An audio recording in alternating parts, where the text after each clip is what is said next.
Hi everyone, I'm Ara Lee from Gamingtrend.com, and next to me you'll see I've got an arcade cabinet that I built for Ron back in the beginning days of COVID. Unfortunately, due to supply and shipping moratoriums, we had no chance of getting any graphics at that point. So it's been a sad flat black for way too long. Now, thanks to Scott at GameOnGrafix, we have a full graphics suite and we are going to put a pin in this project. This was the first cabinet I ever built, and I've learned so much more about woodworking and construction since then. We started by taking off the T-molding and old control panel wrap so we could have a nice clean surface with no rough corners.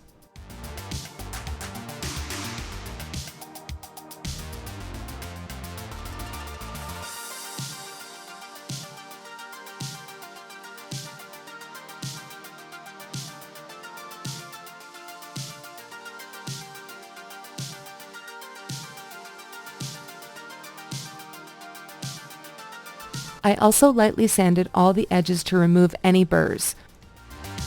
The cleaner the surface, the better the adhesion and more professional looking your results. Okay, so now that we've got all of the other stuff, including the T-molding and the original graphic that we put on the top here off, and we've got it cleaned up, I've got all of the sharp edges kind of buffed down a little bit, we're going to set this on its side and we're going to put the large graphics on first, and then we'll do all the small graphics after that.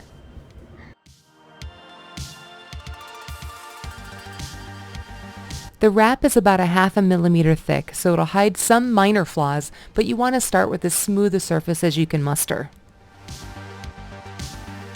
Make sure you start by getting your art lined up correctly so you like the placement of the assets. You don't want to find out it's out of alignment after you start.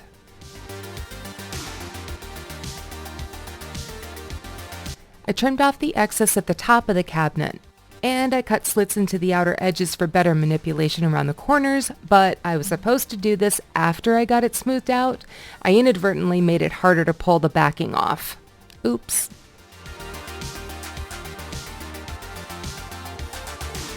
Once I was 100% sure of my edges, I cut about 6 inches off the backing and smoothed it onto the cabinet.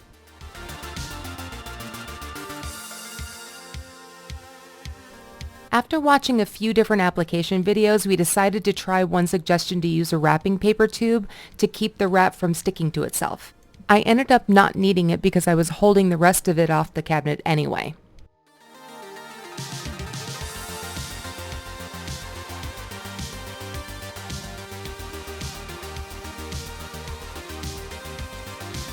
Take your time squeegeeing from the center to the edge. It does not pay off to rush this. This art is so cool looking. GameOnGrafix provided a great squeegee tool. This made it so easy to avoid bubbles during application.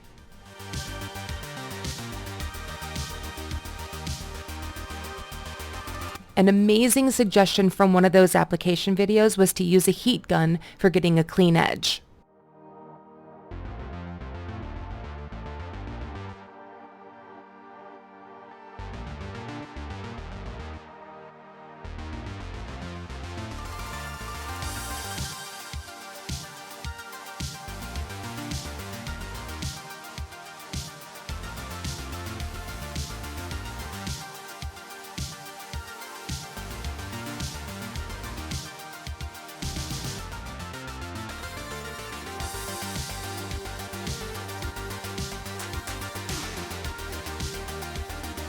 Once I got a section of the edge done, I used a straight edge to cut the excess material off. I used the groove for the T-molding as my guide so the edge of the wrap could be tucked under the molding for a clean finish.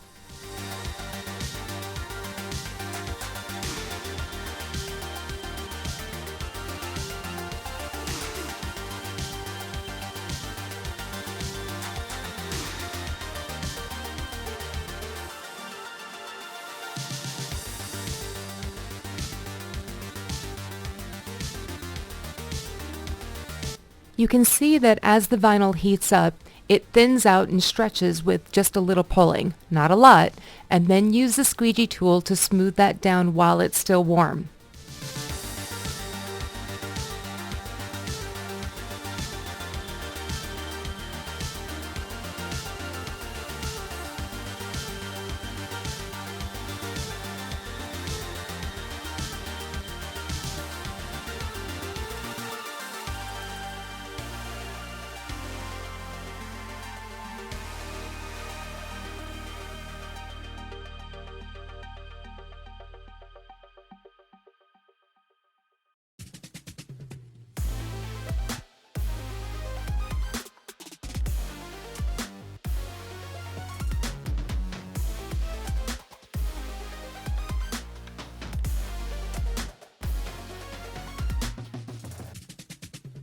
Side 1 done. Now to flip this beast and see if I can do a better job on side 2.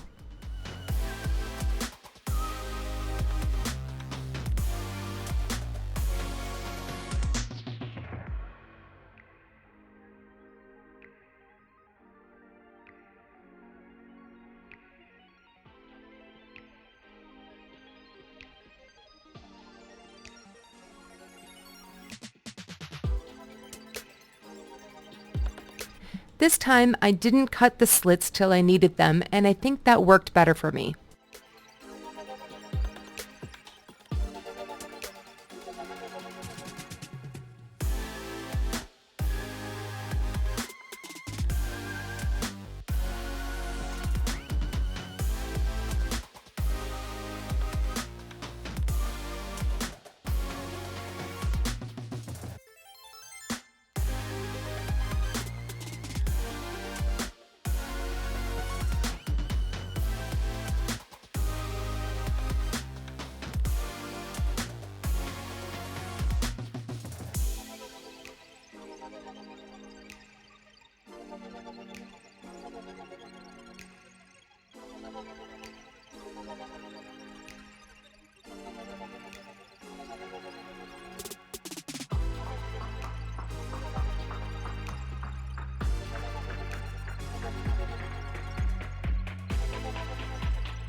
This heat gun trick was the best suggestion I saw.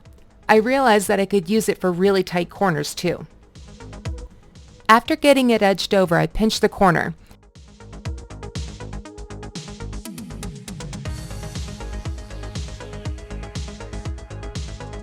Cut the edge to the T-groove and used the heat gun on that pinched corner.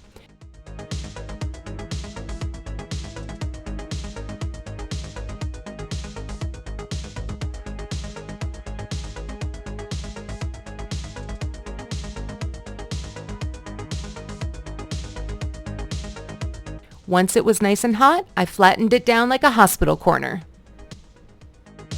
Again, this being my first attempt at this whole process, I'm sure that my next one will have better results because I'll have a lot more confidence in the process. Now to apply the control panel piece. Because we gave Scott the specs for the build, he was able to precisely match our panels. There's a tiny bit of overlay so you can hide edges under the moldings. Take your time to line up the art before you try to stick it. Remove a few inches of the backing to start so you can adjust your line if necessary. I use the heat gun to sink the vinyl into the corners.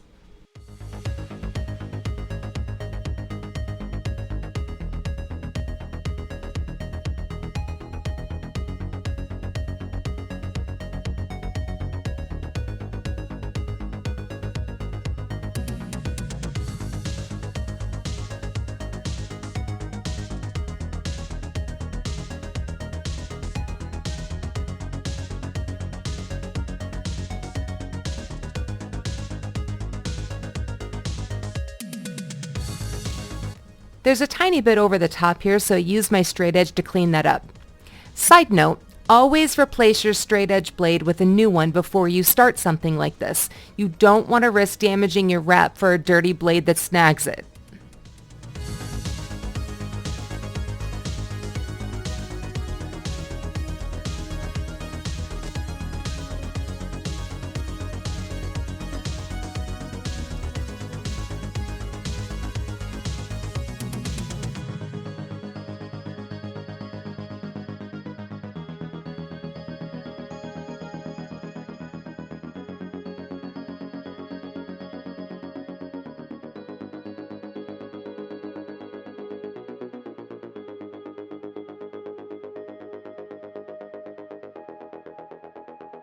Now do the same for the front cover panel.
So the door was a little trickier because I didn't take it off of the cabinet.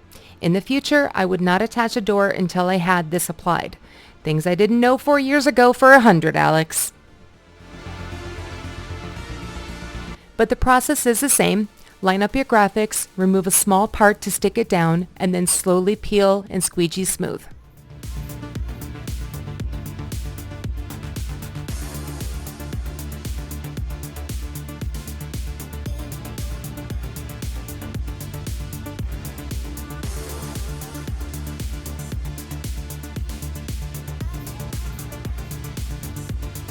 I use the heat gun to get it into the angle on the side of the door and at the bottom of the edge.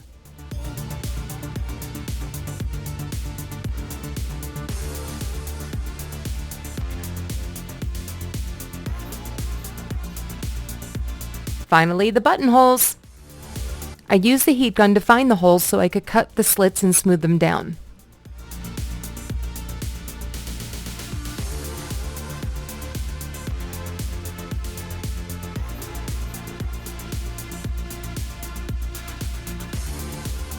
You can cut the holes out with the straight edge. I did last time. This time I used the heat gun to get the wrap over the edge in hopes that it would last longer with use. Less risk of snagging a corner, maybe?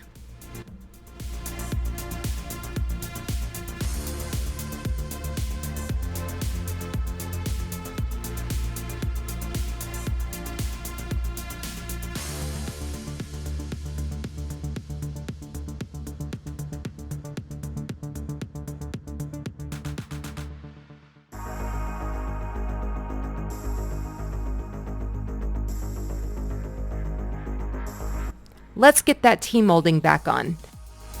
T-molding has the cross-section ridge that fits into the groove. It's kind of barbed so it contracts and expands to secure itself.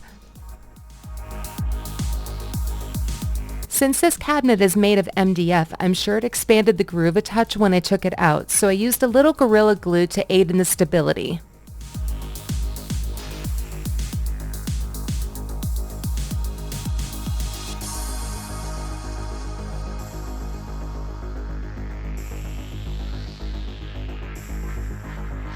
Rain.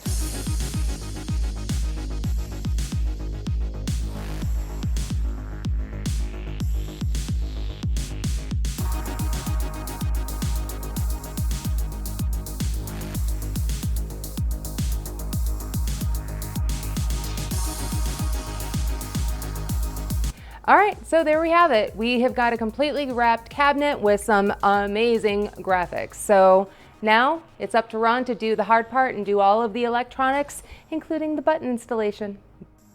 And there we have it. Big thanks to Scott Pryor from GameOnGrafix and the artist who designed this stellar Metroid theme, Brian Allen of Flyland Designs.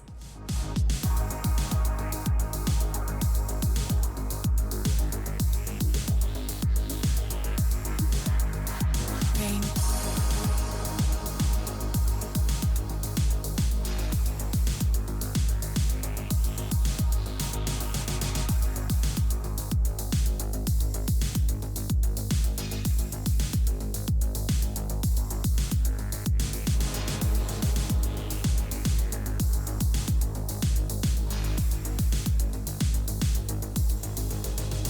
Please check out the links in the description for all the resources used for this build. Buttons, front end, cabinet patterns, and graphics. Go forth and make something amazing. I'm Ara Lee for Gamingtrend.com. Stay safe out there and come back and see us soon.